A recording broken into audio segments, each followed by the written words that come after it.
Padahal kan Perhutani ini adalah perusahaan pengelola hutan, bukan pengelolaan pengusaha tambang. 3 tahun yang lalu saya sudah datang ke sini dan saya sudah menyatakan waktu itu tambang ini mohon ditutup.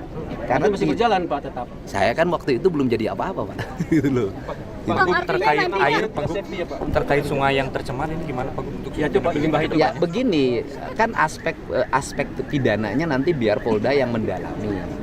Pidananya selain dilanggarnya standarisasi K3, juga misalnya aspek pencemaran. Kemudian kan ini Yayasan Kopontren. Benarkah Yayasan Kopontren ini benar-benar digunakan untuk kepentingan pondok pesantren atau tidak? Atau hanya menggunakan baju Kopontren saja? Nah, biarkanlah itu penyidik yang melakukan pendalaman terhadap itu. Tugas saya hari ini adalah satu ya, bersama-sama tim Basarnas untuk melakukan pencarian korban sehingga bisa ditemukan lagi. Yang kedua, memberikan tanggungan terhadap keluarga yang ditinggalkan dari sisi aspek sosialnya. Kemudian yang ketiga, mendorong agar perizinannya tidak dibuka lagi dan itu sudah dilakukan. Yang keempat, melakukan recovery lingkungan termasuk mencari pidana lingkungannya apabila terlanggar.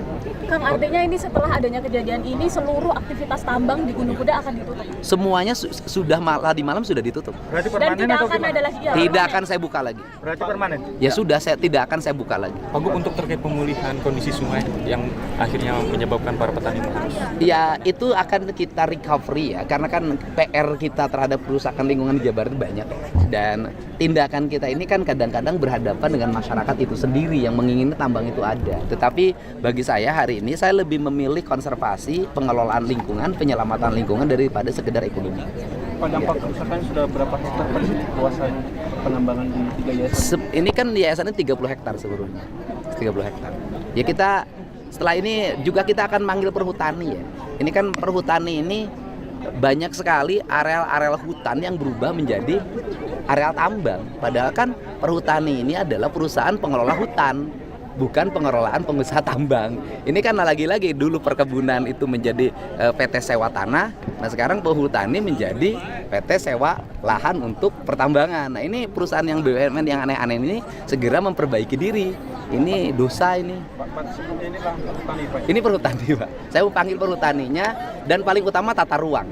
Saya minta Pemda Kabupaten Cirebon untuk segera melakukan perubahan tata ruang. Dikembalikan kembali tata ruang ini menjadi kawasan hijau, bukan kawasan pertambangan. Kang, Akang selama ini fokus dengan alam dan lingkungan. Ya. Apakah nantinya juga tidak hanya tempat ini yang akan ditindak, tapi juga tempat-tempat lain? Saya kan sudah sampaikan, sudah berapa ratus di Jawa Barat tambangnya yang saya tutup. Dan saya akan konsisten pada sikap itu, termasuk kebijakan saya misalnya, kebijakan pembangunan berbasis bambu. Itu kan sesungguhnya saya lagi mengamankan Jawa Barat dari eksploitasi sumber daya alam. Pak Gub, pada tahun 2001 kan Pak Gub pernah mengungkapkan ini cocok untuk jadikan lokasi wisata karena dianggap indah. Iya, waktu itu kan karena kan izinnya kan sampai 2025 dari sisi